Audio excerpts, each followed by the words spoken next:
नमस्कार दोस्तों, मेरा नाम है संजय। आज हम कक्षा 12 भूगोल का मॉडल पेपर चौथा करने वाले हैं, यानी मॉडल पेपर 4 करने वाले हैं। तो तीसरा और दूसरा पहला मॉडल पेपर हो चुका है, तो आज हम करेंगे मॉडल पेपर 4। तो जो आपके डेस्क वर्क में जो मॉडल पेपर दे रखा है, तो उसी मॉडल पेपर को करने वाले हैं। लेकिन जो उसमें मॉडल पेपर दे रखा है, तो उसमें जो हल दे रखे हैं उत्तर पुस्तिका में, जो डेस्क वर्क की जो उत्तर पुस्तिका है, उसमें हल थोड़े कठिन दे रखे हैं।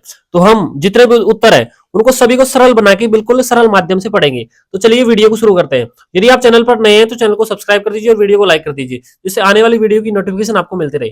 तो बहुत सारे क्वेश्चन है जो आपकी बोर्ड एग्जाम में इस मॉडल पेपर से आने वाले हैं। तो आपका ये चौथा मॉडल पेपर है। यदि आपने पहला, दूसरा, तीसरा यदि नहीं देखा है तो आप चैनल पर जाकर देख सकते हैं, बिल्कुल इजी माध्यम से पढ़ाया है। अब देखो, आपके जो पहला प्रश्न है वो बहुविकल्पीय प्रश्न है, खंड है आपका। इसमें 1 से और 18 प्रश्न है बहुविकल्पीय विकल्प वाले, जिसमें एक प्रश्न आधे नंबर का होगा। तो ये पहला प्रश्न है कि आर्थिक भूगोल का उपक्षेत्र कौन सा है। तो जो आपका संसाधन भूगोल है वो कौन सा भूगोल है, आर्थिक भूगोल का उपक्षेत्र है। जो सैन्य भूगोल है वो किस में आता है, ये आता है निर्वाचन, यानी सॉरी राजनीतिक भूगोल में। निर्वाचन भूगोल और सैन्य भूगोल ये राजनीतिक भूगोल के उपक्षेत्र माने जाते हैं।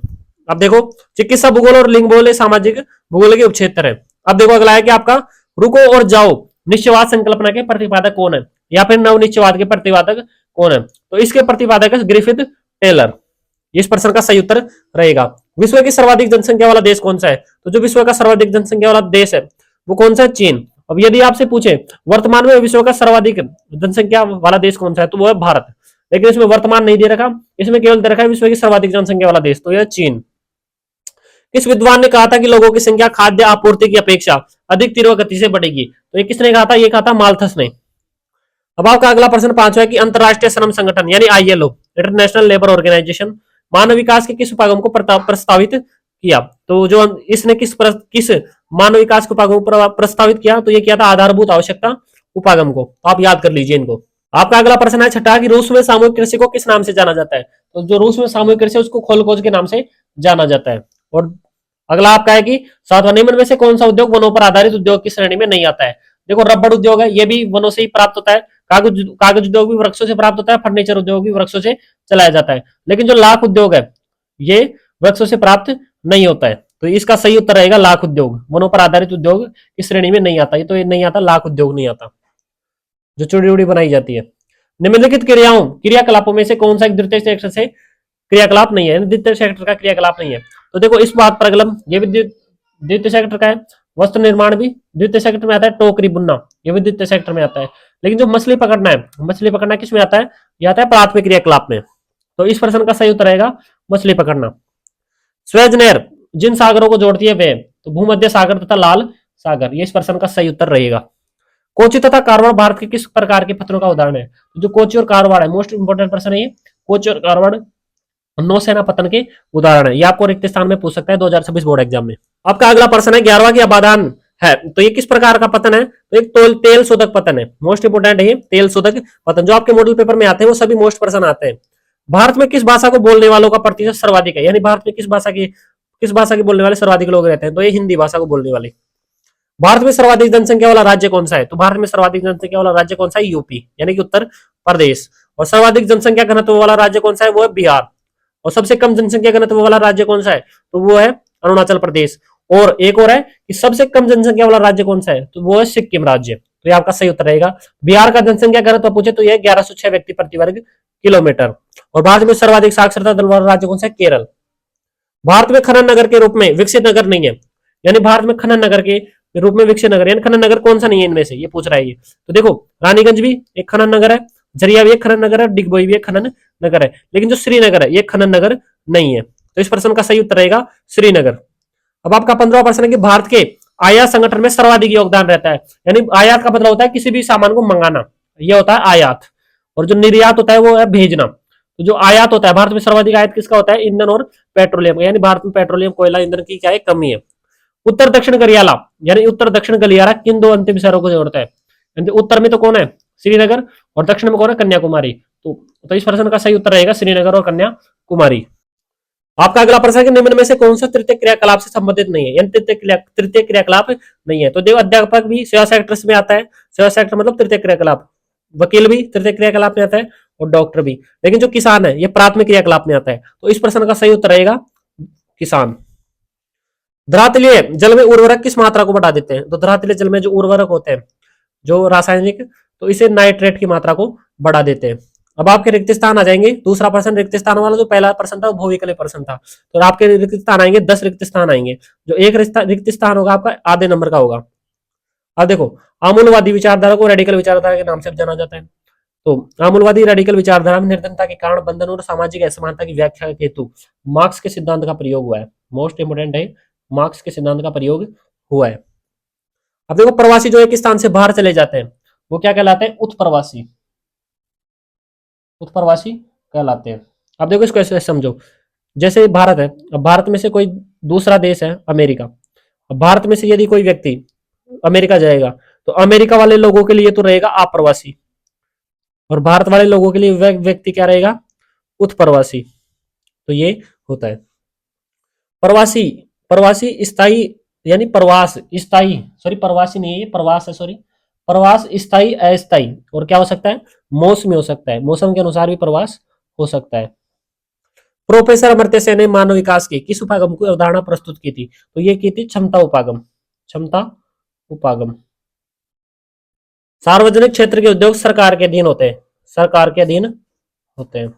और निजी, प्रत्येक सड़क जो दो नोडों को आपस में जोड़ती है वो क्या कहलाती है? तो जो प्रत्येक सड़क को दो नोडों से जोड़ती है वो कहलाती है योजक। ग्रामीण बस्तियों में अधिकांश लोग आर्थिक क्रिया में संलग्न रहते हैं, यानी ग्रामीण बस्तियों में कौन सी क्रिया करते हैं? ये करते हैं प्राथमिक क्रियाएं, खेती वगैरह। इस प्रकार का सही उत्तर रहेगा। बस्तियों का परिसर एक पल्ली से लेकर महानगर तक होता है, यानी पल्ली बस्तियों के स्थानीय नाम भी पता होना चाहिए आपको, पाड़ा, नंगला आदि, है ना। अभी आपका अगला प्रश्न है कि राजस्थान में जल के अभाव में उपलब्ध जल संसाधनों के अधिकतम उपयोग से संयंत्र बस्तियों को अनिवार्य बना दिया गया है। वैसे इंपॉर्टेंट नहीं है लेकिन याद कर लेना आपको। कोकण रेलवे कोकण रेलवे महाराष्ट्र में रोहा के, यानी रोहा को कर्नाटक के मंगलोर से जोड़ा जाता है, यानी जो Konkan railway Maharashtra Konkan railway station है उसमें महाराष्ट्र में रोहा को किससे जोड़ा जाता है? कर्नाटक के मैंगलोर से जोड़ा जाता है। अब आपका तीसरा प्रश्न है अति लघुरात्मक प्रश्न। अब देखो, अति लघुरात्मक, इसमें 9 प्रश्न आएंगे, जो एक प्रश्न होगा आपका 1 नंबर का होगा। तो इसी प्रकार से हम इनके उत्तर लिखेंगे। विश्व में विरल जनसंख्या वाले क्षेत्र बताइए। उत्तर दक्षिणी ध्रुव है। अब देखो, विरल क्या होता है? विरल का मतलब होता है कम जनसंख्या वाले क्षेत्र। उत्तर दक्षिणी ध्रुव है, उत्तर दक्षिणी ध्रुव में कम जनसंख्या क्यों निवास करती है? क्योंकि यहाँ पर बर्फ पड़ती है, जैसे ग्रीनलैंड हो गया। मरुस्थलीय क्षेत्र हो गया, यानी यहाँ पर गर्म मरुस्थल हो गया, ठंडा मरुस्थल, मरुस्थल मरुस्थलीय होता है। घने वन क्षेत्र, यानी ज्यादा वन क्षेत्रों में जनसंख्या कम निवास करती है, पर्वतीय क्षेत्रों में कम निवास करती है। और जो उच्च वर्षा वाले क्षेत्र होते हैं वहां भी जनसंख्या कम निवास करती है, क्योंकि बाढ़ का खतरा बना रहता है। स्वास्थ्य का मूल्यांकन, यानी मोस्ट इंपोर्टेंट प्रश्न है। स्वास्थ्य का मूल्यांकन करने के लिए चुने गए सूचक का नाम क्या है? तो यह जन्म के समय जीवन प्रत्याशा। आपका अगला प्रश्न है, मोस्ट प्रश्न है, सभी मोस्ट इसमें ना। प्लास्टिक उद्योग किस वर्ग का उद्योग है? तो यह पेट्रो रसायन वर्ग का उद्योग। व्यापार से क्या अभिप्राय है तथा इसका प्रमुख उद्देश्य क्या होता है? अब देखो, व्यापार तो वह स्थान होता है जहां पर वस्तुओं का क्रय और विक्रय होता है। तो व्यापार क्या होता है? तो वह स्थान जहां पर वस्तुओं का क्रय और विक्रय होता है, तो व्यापार कहलाता है। इसका मुख्य उद्देश्य क्या होता है? लाभ कमाना होता है। भारत में किस सामाजिक अभियान द्वारा जेंडर के प्रति संवेदनशीलता को बढ़ाया जाता है? तो यह बेटी बचाओ बेटी पढ़ाओ अभियान के द्वारा। मोस्ट इंपोर्टेंट प्रश्न है। भारत में सबसे अधिक श्रम सहभागिता श्रम सहभागिता दर वाला राज्य कौन सा है? तो यह हिमाचल प्रदेश। मोस्ट इंपोर्टेंट प्रश्न है। भारत में कौन सी किस्म का कोयला प्रमुख रूप से मिलता है? तो यह बिटुमिन कोयला प्रमुख रूप से मिलता है। अब आपका अगला प्रश्न है कि पवन हंस लिमिटेड का मुख्य कार्य क्या है? जो पेट्रोलियम पदार्थ होते हैं उनको लेना और लेने और लाने के लिए क्या होता है? हेलीकॉप्टर का उपयोग किया जाता है, जिसमें हेलीकॉप्टर सेवाएं प्रदान की जाती है। किसके द्वारा? पवन हंस लिमिटेड के द्वारा। बिहार तथा उत्तर प्रदेश राज्यों में गंगा नदी के प्रदूषित भाग कौन कौन से हैं? अब देखो, जो बिहार और उत्तर प्रदेश है उनमें कौन कौन से ऐसे क्षेत्र हैं, ऐसे जिले क्षेत्र हैं जिनमें क्या है कि प्रदूषित ज्यादा है गंगा नदी? तो ये कानपुर से जब गंगा नदी निकलती है तो यहाँ पर क्या है? प्रदूषित हो जाती है। वाराणसी हो गई, पटना हो गई। ठीक है, अब आपका खंड ब आ जाता है। अब खंड ब में 8 प्रश्न होंगे आपके, एक प्रश्न होगा 1.5 नंबर का। ठीक है, अब है संभववाद की विचारधारा। इसमें पहला प्रश्न है चौथा कि संभववाद की विचारधारा क्या है, यानी अवधारणा। तो इसका जनक कौन है? VD Blas. अब आप इसके साथ साथ एक और याद रखो, निश्चयवाद, यानी पर्यावरण निश्चयवाद के जनक कौन है? तो इसके पर्यावरण निश्चयवाद के जनक कौन है? रैटजेल। और इसके साथ एक और है कि जो नव निश्चयवाद या फिर रुक और जाओ, इसकी विचारधारा के प्रवर्तक कौन है? तो इसके ग्रिफिथ टेलर। इसको आप याद रखना। तो इस विचारधारा के अनुसार प्रकृति मानव के सामने संभावनाएं व्यक्त करती है और उन संभावना का मालिक कौन होता है? मनुष्य होता है। यानी इस विचारधारा में क्या है कि जो मानव है, मानव को प्रमुख स्थान दिया गया है और प्रकृति को क्या माना गया है? गौण माना गया है। मानव को क्या दिया गया है? प्रमुख स्थान और प्रकृति को गौण माना गया, यानी छोटा माना गया है। और पर्यावरण निश्चयवाद विचारधारा में जो प्रकृति को बड़ा माना गया और मानव को छोटा माना गया है, आपको ये याद रखना है। स्पष्ट कीजिए कि वाणिज्य पशुधन पालन एक विशिष्ट गतिविधि है, यानी वाणिज्य पशुधन पालन के बारे में स्पष्ट करना है, किस प्रकार से क्या किया जाता है इसमें। वाणिज्य पशुधन पालन में अधिक लाभ वाले पशुओं को पाला जाता है, जैसे कि भेड़ हो गई, बकरी हो गई, गाय हो गई, घोड़े, जिनसे क्या होता है कि ऊन, मांस, दूध आदि प्राप्त करके उत्पादन होता है, यानी कि लाभ कमाना चाहते हैं। वाणिज्य पशुधन पालन का मुख्य उद्देश्य यही होता है कि लाभ कमाना। जिसके प्रमुख क्षेत्र यूएसए हो गया, अर्जेंटीना हो गया, न्यूजीलैंड आदि देश हैं जो क्या है कि वाणिज्य पशुधन पालन करते हैं। लेकिन हमारे यहाँ पर क्या करते हैं? चलवासी पशुचारण करते हैं, क्योंकि अपना जीवन निर्वाह करने के लिए चलवासी पशुचारण किया जाता है यहाँ पर। अब है कि आधुनिक निर्माण की प्रमुख विशेषताएं, यानी आधुनिक निर्माण अब किसी भी प्रकार का हो सकता है निर्माण, सड़क का हो गया, रेलवे का हो गया, बांध हो गया, किसी भी प्रकार का निर्माण करने के लिए आजकल किस प्रकार की जो तकनीक है उसका उपयोग किया जाता है, तो इसमें देखेंगे हम। तो ये एक कठिन प्रौद्योगिकी तंत्र है, इसमें आजकल क्या है कि प्रौद्योगिकी का बहुत तगड़ा इस्तेमाल किया जाता है। इसमें अल्प लागत, अल्प यानी कम लागत से क्या होता है? ज्यादा माल प्राप्त किया जाता है, अधिक पूंजी का निवेश होता है और बड़ा संगठन होता है, यानी कि इसको काम करने वाले भी क्या होता है? ज्यादा लोग होते हैं। शहरों का विकास होता है, जैसे कि सड़क हो गया, सड़क मार्ग को बनाने के लिए आधुनिक निर्माण का प्रयोग किया जाता है। उद्योग हो गया, रेलवे लाइन हो गया, बांध हो गया, और आजकल जो भवन बनाए जाते हैं उसमें भी इसका उपयोग किया जाता है। आपका अगला मोस्ट इंपोर्टेंट प्रश्न है कि व्यापार संतुलन से क्या अभिप्राय है। अब देखो व्यापार संतुलन, तो व्यापार संतुलन क्या होता है? पहले तो ये देखो, तो यह किसी देश के आयात व निर्यात को दर्शाता है। यह बताता है किसी देश, यानी कि देश माल बेच रहा है या फिर मंगवा रहा है, तो इसको ऐसे समझो जैसे कि व्यापार संतुलन। जैसे आयात का मतलब होता है बाहर से माल मंगाना, आयात हो गया, और निर्यात का मतलब होता है देश से माल बाहर भेजना, ये निर्यात होता है। आयात का मतलब लाना, निर्यात का मतलब बेचना। अब देखो, तो ये व्यापार संतुलन होता है कि जो देश है वो ज्यादा निर्यात कर रहा है या फिर कम निर्यात कर रहा है। अब देखो, ये व्यापार संतुलन दो प्रकार का होता है, प्रतिकूल व्यापार संतुलन और अनुकूल व्यापार संतुलन। जब क्या है कि देश आयात निर्यात से अधिक होता है, जब देश का आयात ज्यादा करता है और निर्यात कम करता है, ये मतलब बाहर से मंगाता है चीजों को, तो उससे क्या होता है? देश को हानि होती है, यानी कि जब जितना मंगाएगा उतना ही धन देना पड़ेगा, जिससे देश की जो अर्थव्यवस्था है वो डगमगाती है। और जो अनुकूल व्यापार संतुलन, जब आयात कम निर्यात ज्यादा होता है, जब क्या होता है कि देश में मंगाए जाने वाले सामान क्या है? कम मंगाए जाते हैं, और जो हमारे देश से जो माल भेजा जाता है वो क्या भेजा जाता है? ज्यादा भेजा जाता है, तो इससे देश को क्या होती है? बचत होती है। तो ये आपको समझ में आ गया होगा मेरे हिसाब से। यानी कि जो आयात की जाती है, मतलब कि जो चीजें बाहर से मंगाई जाती है, उससे क्या होता है? ज्यादा मंगाई जाएगी तो देश को नुकसान होगा, हानि होगी, और जितना माल यहाँ से भेजा जाएगा उतना ही धन वापस आएगी, उतना ही धन वापस आएगा, तो जिससे क्या होगा? देश को बचत होगी। आपका 8वां प्रश्न है कि बंजर भूमि तथा कृषि योग्य व्यर्थ भूमि में अंतर स्पष्ट कीजिए। ये आपके 1.5 नंबर वाले प्रश्न है। तो देखो, बंजर भूमि किसे कहते हैं आपको भी पता होगा इतना सा, तो वह भूमि जहाँ खेती बिल्कुल नहीं होती है, इसे तकनीक के माध्यम से भी कृषि योग्य भूमि नहीं बनाया जा सकता। तो ऐसी भूमि जहां पर क्या होती है? खेती बिल्कुल भी नहीं की जा सकती, किसी भी प्रकार की तकनीक लगाकर भी उस भूमि को कृषि योग्य नहीं बनाया जा सकता है, यानी खेती योग्य नहीं बनाया जा सकता है। अब देखो, कृषि योग्य व्यर्थ भूमि, अब देखो वह भूमि जो पिछले 5 वर्षों से या अधिक समय से कृषि नहीं हुई हो, यानी जो कृषि योग्य तो है लेकिन उसको क्या है? व्यर्थ है। यानी कि मतलब ऐसे समझो कि वह भूमि जो पिछले 5 वर्षों से या अधिक समय से कृषि नहीं हो, लेकिन उसमें प्रयास के द्वारा कृषि की जा सकती है। जैसे कोई खेत है, अब इसमें क्या है? 5 वर्षों से पटक रखा है, 5 वर्षों से ज्यादा, कई साल हो गए इसके पड़े हुए, यानी कि जमीन को, लेकिन क्या है? इसमें हम खेती नहीं कर रहे, अभी मौजूदा समय में नहीं कर रहे, लेकिन क्या है कि हम इसको कृषि योग्य बना सकते हैं, कृषि योग्य बना सकते हैं बाद में चाहें तो ये क्या कहलाती है? कृषि योग्य व्यर्थ भूमि। हरियाली क्या है? तो हरियाली केंद्र सरकार द्वारा जल संभर विकास परियोजना है, यानी जल को बचाने के लिए, जल का संरक्षण करने के लिए एक परियोजना है, मतलब योजना है। इसका मुख्य उद्देश्य क्या है कि ग्रामीणों को जल संरक्षण के प्रति क्या करना? जागरूक करना है। बस आपको केवल इतना ही लिखना है, 1.5 नंबर का प्रश्न है ये।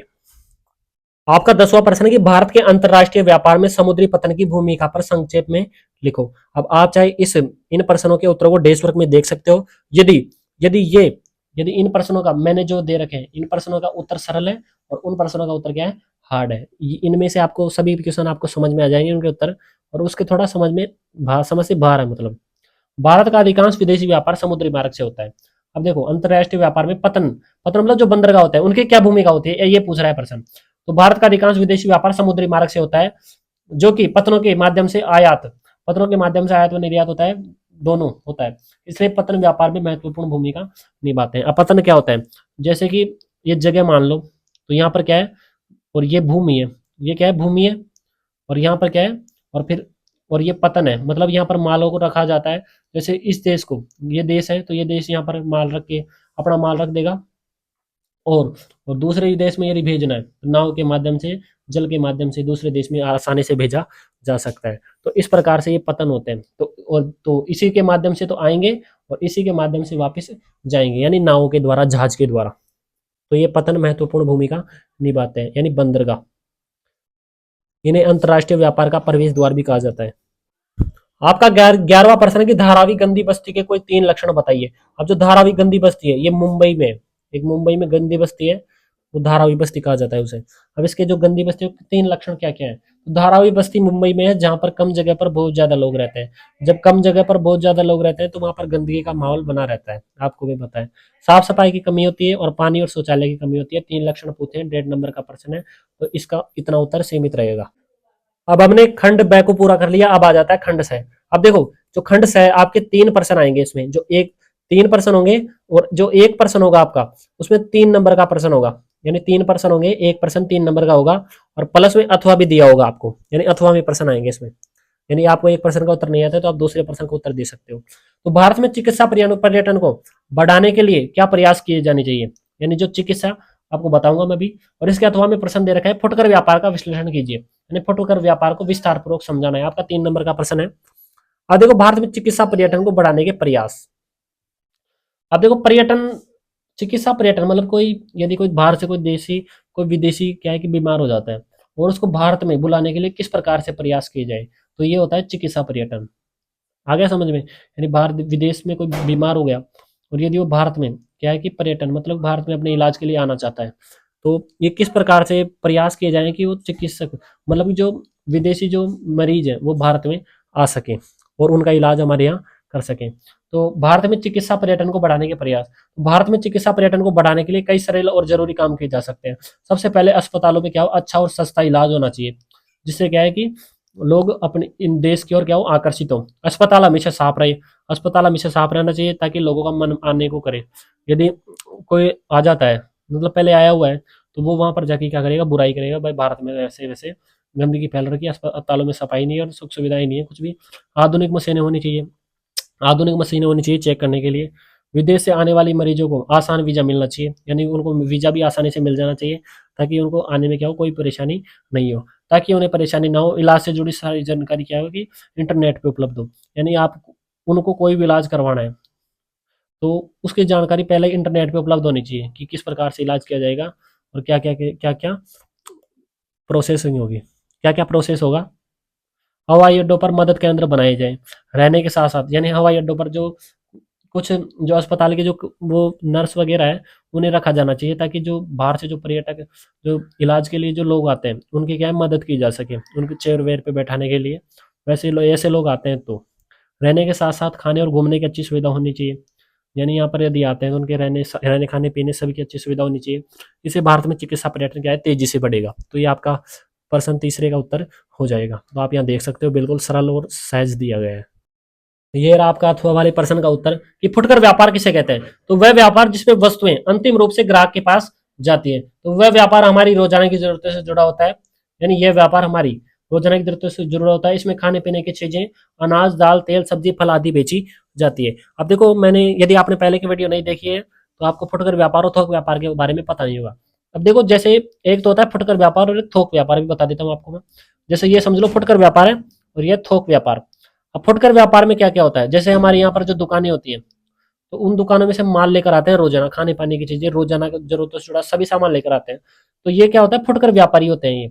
अब जो थोक व्यापारी होते हैं, मतलब थोक समझा भी होगा भाई, माल थोक में उठाते हैं, सस्ता माल उठाते हैं। जो थोक व्यापारियों से क्या करते हैं, ये माल को उठाते हैं कौन, फुटकर व्यापारी, और क्या सस्ते भावों में उठाते हैं। तो जो थोक व्यापारी होते हैं सस्ते भावों में फुटकर व्यापारियों को माल को बेच देते हैं, और जो फुटकर व्यापारी होते हैं वो दुकान लगाकर और थोड़ा थोड़ा माल करके बेचते रहते हैं और जनता की जरूरतों को पूरा करते रहते हैं। फुटकर व्यापार छोटी दुकानों, किराना स्टोर देखी होगी, वो फुटकर व्यापारी कहलाते हैं। जो हमें माल, हम 10 रुपए कोलगेट देना तो हम कोलगेट ले लिए। लेकिन जो फुटकर व्यापारी होते हैं, जो हम जिनसे हम सामान लेकर आते हैं, तो वो थोक व्यापारियों से लेते हैं, वो बड़े स्तर पर माल को खरीदते हैं। तो इस प्रकार से उन्हें लाभ प्राप्त होता है। ठेले भी फुटकर व्यापार में शामिल होते हैं। साप्ताहिक बाजार हो गया, साप्ताहिक बाजार आदि से होता है। ये व्यापार थोक व्यापारियों से खरीद कर बेचते हैं। आजकल ऑनलाइन खरीदारी भी फुटकर व्यापार में आती है। अब देखो जैसे ऑनलाइन कोई सामान मंगा लिया, अब सामान क्या है घर देकर जाएंगे वो, तो वो भी क्या है फुटकर व्यापार के अंतर्गत ही आता है, क्योंकि वो भी क्या है थोक व्यापारियों से उठाकर ही क्या करते हैं मालों को बेचते हैं। अब देखो आपका 13वां मोस्ट इंपोर्टेंट प्रश्न कि भारत में प्रति हेक्टेयर कृषि उत्पादन विश्व के अन्य देशों की तुलना में कम क्यों है। वैसे ये प्रश्न इंपोर्टेंट है नहीं, लेकिन जो आपका ये वाला प्रश्न है ये बहुत ही ज्यादा मोस्ट इंपोर्टेंट है कि भूमि उपयोग को प्रभावित करने वाले प्रमुख कारकों की विवेचना कीजिए। ये प्रश्न कई बार एग्जाम में आ चुका है।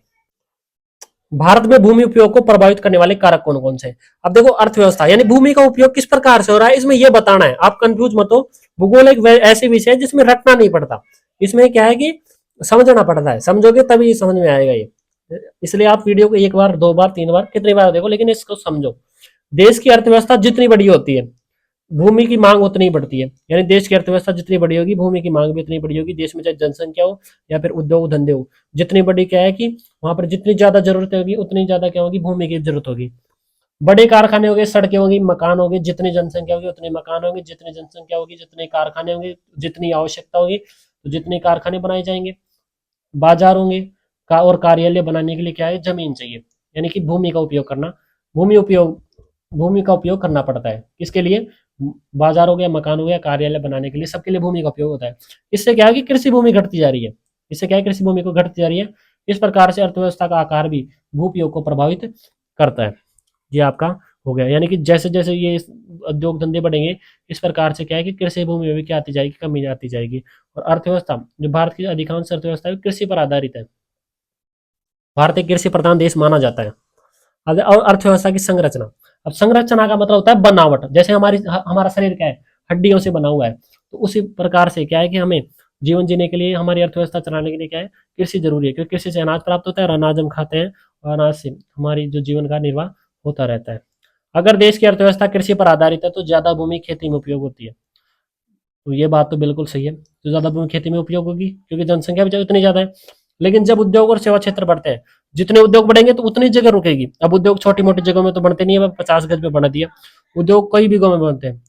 भूमि भूमि कारखानों में बदल जाती है, तो जो भूमि होती है वो कृषि योग्य भूमि तो वो कारखानों में बदल दी जाती है। इसलिए अर्थव्यवस्था की संरचना बदलने से भू उपयोग भी बदलता रहता है, यानी भूमि का उपयोग बदल गया, पहले कृषि हो गई फिर उसमें कारखाने लग गए, उद्योग धंधे लग गए, मकान बन गए, तो इस प्रकार से जो भूमि का उपयोग है वो भी बदलता रहता है।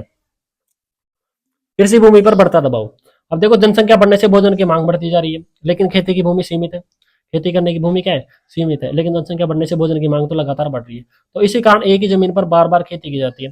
जैसे कि कोई किसान है और उसके पास क्या है तो पहले 10 खेत थे, अब 10 खेत में 5 खेत क्या है कि उद्योग धंधों के लिए उसने क्या कर दिए बेच दिए, ठीक है। अब उसके पास कितने खेत बचे 5 खेत बचे, 5 खेत बचे। अब वो क्या है वो उसके लिए क्या है सीमित है, मतलब कि सीमित लिमिटेड लिमिट है।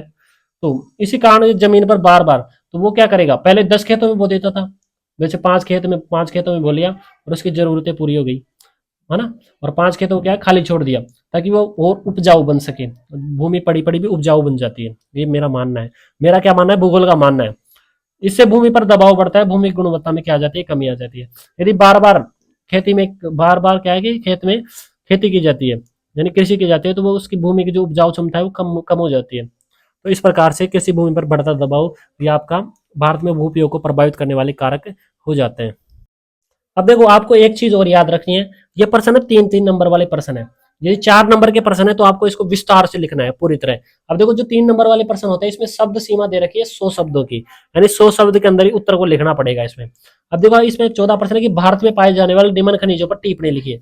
तो जो 2 खनिज है लोहेसक और मैंगनीज, तो 2 पूछा है तो हमको तो लोयस को पूरा विस्तार से तो बता नहीं सकते क्योंकि 3 नंबर दे रखा है, शब्द सीमा है 100 शब्द। और जो मैंगनीज है वो उसका भी विस्तार करना पड़ेगा, तो विस्तार करेंगे तो 2 पेज भर जाएंगे, 2 पेज भर जाएंगे 200 से 300 वर्ड बन जाएंगे। तो इस प्रकार से इसको छोटा करना है क्योंकि 3 नंबर है और 100 शब्द सीमा दे रखी है इसमें। तो और आपका तो अथवा में प्रश्न दे रखा है कि भारत में खनिजों के वितरण पर टिप्पणी लिखिए। अब देखो भारत में पाए जाने वाले निम्न खनिजों पर हम टिप्पणी लिखेंगे, लोएस्क हो गया और जो मैग्नेज हो गया। अब इसको दो दो है लोएस्क और मैग्नेज, अब इसको ज्यादा बढ़ाएंगे तो ये बहुत ज्यादा बड़ा हो जाएगा। और इसकी शब्द सीमा है आपके जो भूगोल में 3 नंबर वाले प्रश्न आते हैं उसकी शब्द सीमा होती है 100 वर्ड बेस, यानी 100 शब्द लिखने होते हैं। और जो 4 नंबर वाले प्रश्न होते हैं उनमें 150 शब्द लिखने होते हैं। तो इस प्रकार से होते हैं। वो जो आपके 1.5 नंबर वाले प्रश्न होते हैं उसमें लिखने पड़ते हैं 50 शब्द। तो इस प्रकार से होता है। और लोएस्क पे टिप्पणी लिखेंगे तो लो अयस्क वह कच्चा माल होता है जिससे लोहे को प्राप्त किया जाता है। यानी जो लोहा अयस्क होता है ये कच्चा माल होता है, मतलब कि अभी लोहा बना नहीं है ये। और फिर क्या होता है जिससे लोहे को प्राप्त किया जाता है। जो अयस्क होता है, अयस्क कच्चा माल होता है, मतलब कि लिक्विड फॉर्म में होता है, जिससे क्या है कि फिर बाद में प्रोसेसिंग के द्वारा इसको लोहा बना दिया जाता है।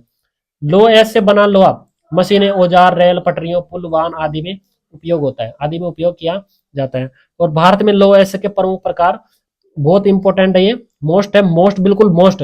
भारत में लोहा अयस्क के प्रमुख प्रकार कौन कौन से हैं? हेमेटाइट और मैग्नेटाइट। हेमेटाइट और मैग्नेटाइट, ये कई बार पूछा जा चुका है ये प्रश्न, हेमेटाइट और मैग्नेटाइट। अब देखो इसके प्रमुख राज्य कौन कौन से हैं लोहे के, यानी लोहे से यानी लोहा किस किस राज्य में ज्यादा पाया जाता है? ओडिशा है, ओडिशा प्रमुख राज्य है, लोहे का प्रमुख राज्य है, पहला नंबर राज्य है, यानी पहले नंबर पर आता है। और इसके बाद दूसरे नंबर पर आता है झारखंड। तो आपको ये दो राज्य तो याद रखने ही है, चाहे इतने ये तीनों राज्य से याद मत करो, लेकिन ओडिशा जो झारखंड है ये पहले नंबर पे आता है लोहे को मामले में, और जो झारखंड है वो दूसरे नंबर पर आता है। फिर इसके बाद आता है छत्तीसगढ़, कर्नाटक और महाराष्ट्र भी आते हैं। तो ये आपके इंपॉर्टेंट हो जाएंगे। अब मैंगनीज है, मैंगनीज एक महत्वपूर्ण खनिज है जिसका उपयोग क्या होता है कि मुख्य रूप से स्टील बनाने में किया जाता है। किसके लिए किया जाता है? स्टील बनाने में किया जाता है, तथा लोहे को भी मजबूत किया जाता है। लोहे को मजबूत करने के लिए क्या है? मैंगनीज का उपयोग किया जाता है। लोहे में जंग कम लगती है, लोहे में जंग क्या लगती है? कम लगती है। अब जो मैंगनीज के प्रमुख प्रमुख राज्य कौन कौन से हैं? तो भारत में ओडिशा हो गया, कर्नाटक हो गया, मध्य प्रदेश हो गया और महाराष्ट्र प्रमुख राज्य है। पहले नंबर पे ओडिशा, दूसरे नंबर पे कर्नाटक और बाकी और राज्य दे रखे हैं इसमें। और जो इसका उपयोग किसमें किया जाता है? लोहे को मजबूत बनाने में किया जाता है और स्टील बनाने में किया जाता है। यदि आप चैनल पर नए हैं तो चैनल को सब्सक्राइब कर दीजिए और वीडियो को लाइक कर दीजिए, जिससे आने वाली वीडियो की नोटिफिकेशन आपको मिलती रहे, ताकि वीडियो को ढूंढना ना पड़े। व्यापारिक केंद्र क्या होते हैं? और आप मेरे कमेंट में बताना आपको वीडियो कैसी लगी। व्यापारिक केंद्र क्या होते हैं और ग्रामीण विपणन केंद्र तथा नगरीय विपणन केंद्र को संक्षेप में समझाइए, यानी छोटे रूप में समझाना है इसको। 3 नंबर का प्रश्न है, 100 शब्दों में समझाना है व्यापारिक केंद्र और ग्रामीण विपणन केंद्र और नगरीय विपणन केंद्र को समझाना है। अब देखो व्यापारिक केंद्र क्या होता है, और इसके अथवा में प्रश्न दे रखा है एक और है कि पर्यटन के आकर्षण पर टिप्पणी लिखिए या फिर एक लेख लिखिए। ये दोनों ही मोस्ट इंपोर्टेंट प्रश्न है, देखेंगे इन दोनों को ही। अब देखो व्यापारिक केंद्र क्या होते हैं। तो व्यापारिक केंद्र वह स्थान होता है जहां लोग अलग अलग प्रकार का सामान खरीदते हैं और बेचते हैं। तो जो आपका 15वां और 16वां प्रश्न है, जो 15वां और 16वां प्रश्न है, ये आपके खंड द में आते हैं और इसकी शब्द सीमा है 150 शब्द। 150 शब्द है, 15 और 16 प्रश्न आपका खंड द में है और इसके 150 शब्द है। अब तक हमने स तक देख लिया। जो आपका 14 नंबर तक प्रश्न थे वो खंड स में आते थे, और आपका जो 15 प्रश्न है ये 15 और 16 ये खंड द में आते हैं। अब देखो, और एक 17वां प्रश्न और है, व्यापारिक केंद्र। व्यापारिक केंद्र वह स्थान होता है जहां लोग अलग अलग प्रकार का सामान खरीदते हैं और बेचते हैं। यहाँ पर दुकानदार, व्यापारी और ग्राहक आते हैं। अब व्यापारिक केंद्र क्या होता है? आप बाजार में गए होंगे, वहां पर ग्राहक भी होते हैं, दुकानदार भी होते हैं। दुकानदार नहीं होंगे तो ग्राहक सामान किससे खरीदेंगे? बाजार हो गया, मंडी हो गई, मंडी में जो सब्जी बेचने वाले होते हैं वो सब्जी चाहे कुछ भी बेचे। बंदरगाह यानी पतन होते हैं, वो भी व्यापार के केंद्र ही होते हैं। बंदरगाह जो पतन होते हैं वो अंतरराष्ट्रीय व्यापार के प्रवेश द्वार होते हैं। वहां से क्या होता है कि व्यापार आयात व्यापार के द्वारा व्यापार होता है और आयात और निर्यात होता है देशों के मध्य। सभी व्यापारिक केंद्र होते हैं, यानी सभी क्या है? व्यापार के केंद्र है। यहाँ पर लोगों की जरूरतें पूरे व रोजगार मिलता है। यहाँ पर लोगों की जरूरतें पूरी होती है और कई लोगों को रोजगार मिलता है तथा अर्थव्यवस्था मजबूत होती है। देश की अर्थव्यवस्था क्या है? मजबूत होती है। अब देखो व्यापारिक केंद्र के 2 प्रकार होते हैं, ग्रामीण विपणन केंद्र और नगरीय विपणन केंद्र। वैसे और होते हैं लेकिन 2 ही बता रखे हैं इस प्रश्न में। तो ये व्यापारिक केंद्र गांव में पाए जाते हैं। जो ग्रामीण विपणन केंद्र है गांव में पाए जाते हैं। यहाँ अधिकतर गांव के लोग आते हैं, यानी अधिकतर गांव के लोग आते हैं। इन केंद्रों में कृषि से जुड़ा सामान, सब्जी, अनाज, आटा, फल, रोजमर्रा की जो सभी चीजें बिकती है, ये सभी होता है। अब आपने गांव में देखा होगा, बहुत सारे लोग जो बच्चे हैं गांव में रहते हुए, तो गांव में अधिकतर क्या मिलता है? बाजार में क्या मिलेगा आपको? खड़ हो गई, कांकड़े, कृषि से रिलेटेड सभी सामान मिलते हैं, है ना। दूध हो गया, दही, छाछ, आटा, फलाना ढिकाना, मतलब अधिकतर खेती से रिलेटेड सामान मिलेगा। और जो इलेक्ट्रॉनिक जो सामान है वो मतलब बहुत कम मात्रा में मिलेगा। ग्रामीण केंद्रों में साप्ताहिक बाजार भी लगते हैं, जिन्हें क्या कहा जाता है? आवधिक बाजार कहा जाता है। आवधिक बाजार, ये प्रश्न कई बार आ चुका है। आवधिक बाजार किसे कहते हैं? ये पिछली बार एग्जाम में आया हुआ है, मेरे हिसाब से आया हुआ है। क्या आया हुआ है? बिल्कुल आया हुआ है ये प्रश्न। आवधिक बाजार देख लो कितने अंदर से प्रश्न पूछता है। आवधिक बाजार किसे कहते हैं? ग्रामीण केंद्रों में साप्ताहिक बाजार लगते हैं, यानी निश्चित अवधि पर क्या लगते हैं? बाजार लगते हैं, जिन्हें आवधिक बाजार कहा जाता है। नगरीय विपणन केंद्र किसे कहते हैं? तो ये व्यापारिक केंद्र क्या होता है? शहरों में होते हैं, यानी शहरों में होने वाले व्यापार क्या है? नगरीय विपणन केंद्र कहलाते हैं। यहाँ पर बड़े बड़े मॉल, इलेक्ट्रॉनिक सामान, मोबाइल शॉप, बड़ी मशीनों की दुकानें होती है। तो जो गांव की तुलना आप शहरों से कर सकते हो, शहर में कितनी कितनी सुविधाएं होती है, आप बिल्कुल इनको याद कर सकते हो, नगरीय विपणन केंद्र। इसके अथवा में प्रश्न दे रखा है कि पर्यटन के आकर्षण पर टिप्पणी लिखिए।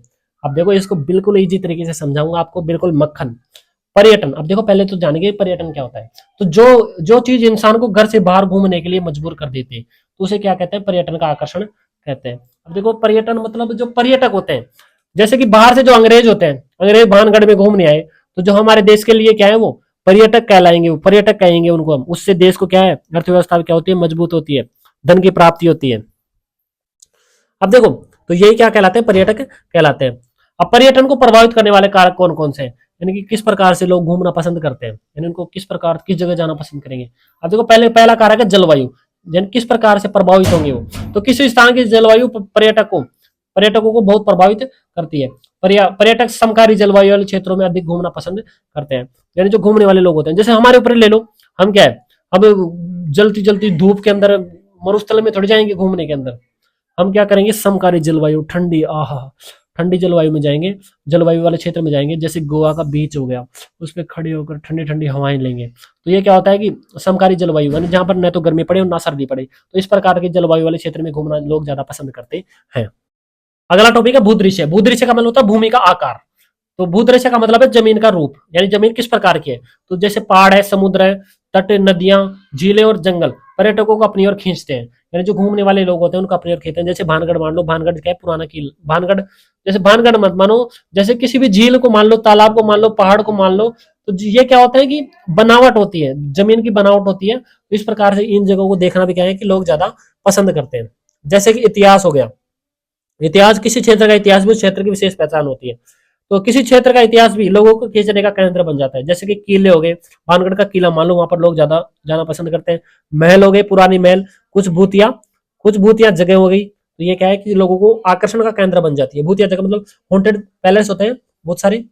अब देखो संस्कृति, जैसे कि संस्कृति की तुम्हें ये देखो, जैसे राजस्थान है, राजस्थान में क्या है कि छोटी गणगौर का त्योहार, जो गणगौर होती है वो किस क्षेत्र की जो प्रसिद्ध है, यह कि जयपुर की प्रसिद्ध है गणगौर। तो जयपुर में क्या होता है कि जो महिलाएं होती है, राजस्थानी महिलाएं, वो क्या करती हैं, डांस करती है, नृत्य करती है। तो वो क्या है कि बहुत सारे लोग उसको देखने के लिए आते हैं। अब देखो किसी क्षेत्र की संस्कृति को, क्षेत्र की विशेष पहचान होती है, वहाँ के मेले, नृत्य, संगीत तथा पहनावा पर्यटकों को आकर्षित करता है। जैसे जैसलमेर हो गया, जैसलमेर में लोग घूमने जाते हैं, क्योंकि वहाँ पर जो राजस्थानी अंदाज में क्या है कि मेहमान नवाजी की जाती है, तो वो क्या है लोगों को पसंद आती है, नृत्य भी दिखाया जाता है।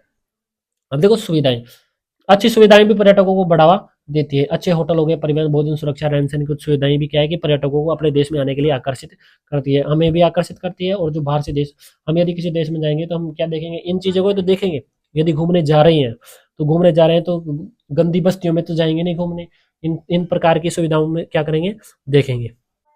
अगला मोस्ट इम्पोर्टेंट प्रश्न है, यदि आपको 90% से ऊपर चाहिए तो ये क्वेश्चन आपको याद करने पड़ेंगे। इनमें से आप में से बहुत सारे विद्यार्थी होंगे जिनको याद होगा क्वेश्चन। भारत में लोक खनिज संसाधनों पर विस्तृत टिप्पणी लिखो। अब देखो ये 4 नंबर वाले प्रश्न है, और 15वां 16वां 4 नंबर वाले प्रश्न है। ये टिप्पणी लिखना है, और आपके हाथों में दे रखा है कि भारत में पेट्रोलियम उत्पादक क्षेत्रों का वर्णन कीजिए। देखो लोएस्क और जो पेट्रोलियम है मोस्ट है, ये अब देखते हैं इनको। तो लोएस्क देखेंगे हम, तो भारत में लोएस्क प्रचुर मात्रा में पाया जाता है। तो लोएस्क के मैंने बताया था प्रमुख प्रकार, तो आप मैंने भी पहले लोएस्क बता दिया। तो उसमें क्या था कि वो छोटे रूप में पूछा था, प्रश्न 3 नंबर का था, और हमारे पास 2 टॉपिक थे, एक तो लोएस्क था और एक मैग्नेट था। तो हमें वो 3 नंबर का था, और उसका छोटा रूप लिखा है, क्योंकि उसमें 100 वर्ड थे और इसमें कितने 150 वर्ड, और टॉपिक भी एक ही है इसमें, लोएस्क। तो लोएस्क का विस्तार से वर्णन करना है, और हमें कितने नंबर मिलेंगे, इसमें 4 नंबर मिलेंगे। और शब्द सीमा कितनी है, 150 शब्दों के अंदर लिखना है। यदि 150 शब्दों के अंदर नहीं लिखोगे तो आपको पूरे में से पूरे नंबर नहीं मिलेंगे। भारत में लोएस्क प्रचुर मात्रा में पाया जाता है। इसके प्रमुख प्रकार हैं भारत में हेमेटाइट और मैग्नेटाइट, प्रमुख प्रकार है इसके भारत में। उच्च गुणवत्ता के कारण विश्व में इसकी मांग बनी रहती है, यानी भारत में जो ये 2 प्रकार के जो लोएस्क पाए जाते हैं, हेमेटाइट और मैग्नेटाइट, ये इनकी गुणवत्ता इतनी उच्च होती है कि जो बाहर के जो विदेशी लोग होते हैं ये भी इनकी मांग करते हैं। भारत में प्रमुख क्षेत्र कौन कौन से हैं, अब देखो इसके प्रमुख क्षेत्र पूछेंगे, देखेंगे। ओडिशा, ओडिशा भारत, ये भारत का सबसे बड़ा लोएस्क उत्पादक राज्य है, यानी 1 नंबर पे आता है ये क्षेत्र। अब देखो ओडिशा में बहुत सारे क्षेत्र हैं, इनको भी देखना पड़ता है। आपको ये नहीं लिखोगे तो आपको नंबर पूरे नहीं मिलेंगे। मयूरभंज, केंदुझर व सुंदरगढ़, ये बिल्कुल प्रमुख है। अब देखो झारखंड, ये आपका झारखंड लिखा हुआ है, दूसरा लोएस्क उत्पादक राज्य है, यानी दूसरे नंबर पर कौन आता है लोहे के मामले में, उत्पादन में, तो ये आता है झारखंड। तो झारखंड की जो सिंह भूमि, मातृभूमि हजारीबाग, आपको ये ये जो सिंह भूमि, मातृभूमि, जो हजारीबाग है, ये आपको उसमें भी देखने को मिल जाएगी, मैप में भरने के लिए भी दे सकता है आपको। छत्तीसगढ़ हो गया, दांतेवाड़ा बस्तर में। अब दांतेवाड़ा ये क्या होगा, बस्तर में उच्च किस्म के पाए जाते हैं। बस्तर में बेलाडीला हो गया, रावघाट हो गया, दुर्ग प्रमुख खदानें हैं, जो खनन है करने के जो क्षेत्र है ये प्रमुख है, खदानें मतलब। अब देखो कर्नाटक है, कर्नाटक का जो बेलारी हो गया, चिकमगलूर में बाबा बोधन की पहाड़ियां, चित्रदुर्ग आदि। आपको प्रमुख प्रमुख लिख देना है यदि आपको इतना याद नहीं हो तो। महाराष्ट्र में क्या है, चंद्रपुर हो गया, भंडारा जिला, रत्नागिरी प्रमुख है, रत्नागिरी, भंडारा, चंद्रपुर, बहुत ही तगड़ा मोस्ट है ये। इसके अन्य क्षेत्र यदि देखें तो तेलंगाना, आंध्र प्रदेश, तमिलनाडु आदि लिख देना है आपको। अब देखेंगे पेट्रोलियम, तो पेट्रोलियम को तरल सोना भी कहा जाता है, मोस्ट इंपोर्टेंट है। तरल सोना किसे कहा जाता है, पेट्रोलियम को तरल सोना कहा जाता है। तो प्रश्न अंदर से भी बहुत अंदर से पूछ लेता है भूगोल में। भारत में पेट्रोलियम टर्सरी काल की औषधि सेलों में पाया जाता है। ये पूछ सकता है पेट्रोलियम किस प्रकार की सेलों में पाया जाता है, टर्सरी काल की औषधि सेलों में पाया जाता है। 1956 में तेल व प्राकृतिक गैस आयोग की स्थापना हुई, ये भी मोस्ट है। 3% आ गए, देख लो इतने क्षेत्र में, इतनी जगह में।